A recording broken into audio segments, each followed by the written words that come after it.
कुछ बढ़ना है तो आपको कुछ ना कुछ कंप्रोमाइज करना पड़ेगा। तो इसके लिए हालांकि महिलाएं बहुत सब महिलाएं ऐसे नहीं होती, लेकिन कई बार जो महिलाएं हैं कि आगे उनको एम्बिशंस रहती है कि मुझे आगे बढ़ना है, आगे करना है, या आगे मुझे कुछ भी फायदा लेना है, तो मजबूरी में उनको, ये मजबूरी है उनकी, ये एम्बिशन है और मजबूरी है कि उनको आगे कहीं ना कहीं एक दलदल में उलझ जाती है। सीधे आएंगे रामकिशोर जी, आपको क्या लगता है, आपका सुझाव भी हम जानना चाहेंगे। मेरा सुझाव है कि ये अपराध जब से हम बड़ी लाइनों से जुड़े हैं, बड़े कस्बों से जुड़े हैं, इस अपराध में ज़्यादा बढ़ोतरी हुई है। तो विशेष तौर से इस प्रकार के सेल्स बनाए जाने चाहिए कि जो भी ट्रेन्स आती हैं उसमें इस प्रकार के जो व्यक्ति आते हैं उनका विशेष तौर से निगरानी रखी जाए।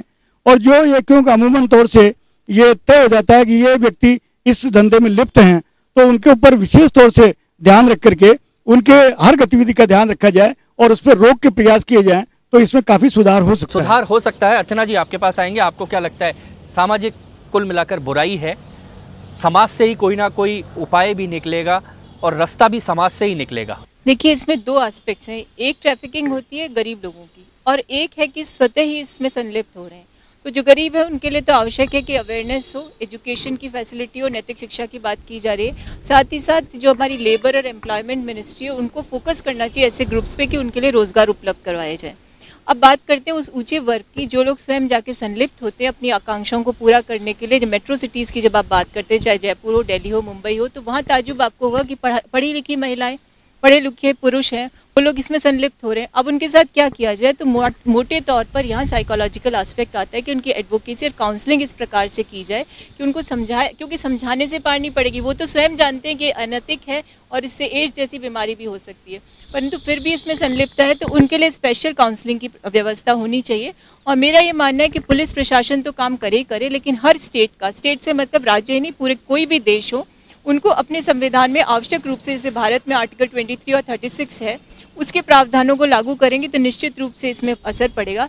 लेकिन मुख्य रूप से हमें अपने बॉर्डर्स पे चेकिंग करनी पड़ेगी, क्योंकि हम लोग जो ट्रैफिकिंग की बात करते हैं वो हमारी इंटरनल ट्रैफिकिंग तो है ही है हमारे यहाँ, लेकिन हमारी एक्सटर्नल ट्रैफिकिंग भी बहुत ज़्यादा है। एक उदाहरण मैं आपको दूं, फिलीपींस में इंटरनेशनल इमिग्रेशन ऑर्गेनाइजेशन बनाया गया है और इंटरनेशनल लेबर ऑर्गेनाइजेशन है, उसके तत्वाधान में वहाँ से जितने भी इमिग्रेंट्स जा रहे हैं उनको रिकॉर्ड रखा जाता है, उनको संरक्षण दिया जाता है। तो ऐसा प्रावधान विश्व में सिर्फ फिलीपींस में है।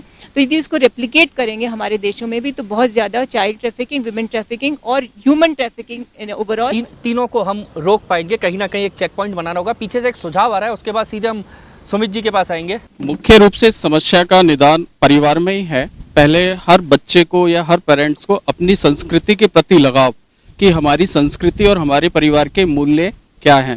पहली चीज़, ये जो समस्या है काफ़ी लार्ज स्केल पर हो चुकी है। इसका इमीडिएटली अगर इसको रोकना है तो जैसे एक तंबाकू के पाउच पे एक लोगो बनाया जाता है कि इसको खाने से कैंसर होता है, तो इसी तरह से एक डॉक्यूमेंट्री फिल्म बनाई जाए या नुक्कड़ नाटक किए जाएं कि एक पर्टिकुलर कोई भी पर्सन कि उसकी इनिशियलिंग स्टार्टिंग कहाँ से हुई। क्योंकि इस जो समस्या या दलदल में कोई भी आदमी गिरता है उसको ये नहीं पता होता है कि इसका शुरुआत कहाँ से है।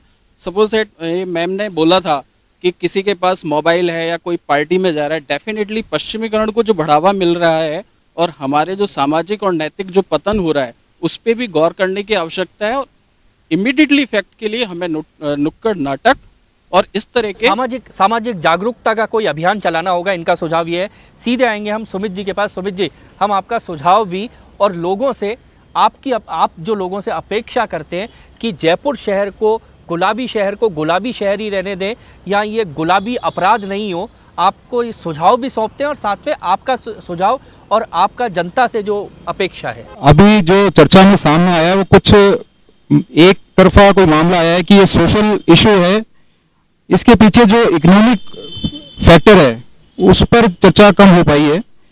ये माना जा रहा है कि पारिवारिक नियंत्रण की कमी से ये चीजें हो रही हैं, बच्चे इसमें आ रहे हैं या जो भी किशोरावस्था में जो लोग इसमें आ रहे हैं। लेकिन एक बहुत बड़ा कारण हमारे यहाँ देश में गरीबी, अशिक्षा, बेरोजगारी भी है। आप पूरे देश के नक्शे पर जब देखेंगे तो जिन एरियाज में, जिन स्टेट्स में और जिन स्टेट्स की महिलाएं अन्य स्टेट्स में इस पर्पज से माइग्रेट हो रही हैं या लाई जा रही हैं, वो प्रोफाइल आपको देखने पे स्पष्ट हो जाएगा कि बहुत बड़ा इकोनॉमिक फैक्टर भी है। इसके लिए लॉन्ग टर्म स्टेप्स हैं, कुछ शॉर्ट टर्म स्टेप्स हैं, वो उठाने पड़ेंगे। जहां पर अनएम्प्लॉयमेंट, गरीबी, अशिक्षा दूर करने के प्रयास होने चाहिए। दूसरा, शॉर्ट टर्म में यह है कि जहां पर भी इस तरह की सूचना कहीं है तो उसको अवॉइड नहीं करना चाहिए, तुरंत पुलिस को इन्फॉर्म करना चाहिए।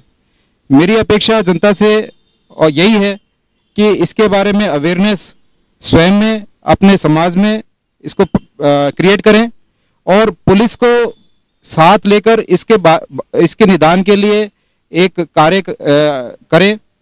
जितने भी एनजीओज हैं, कई सोशल ऑर्गेनाइजेशंस हैं, मुझे बड़ा खुशी होती है उनके बारे में कहने में कि वो इस चीज में आगे आ रहे हैं और जहां पे रिहेबिलिटेशन का प्रश्न आ रहा है उसमें बढ़ चढ़ कर हिस्सा ले रहे हैं।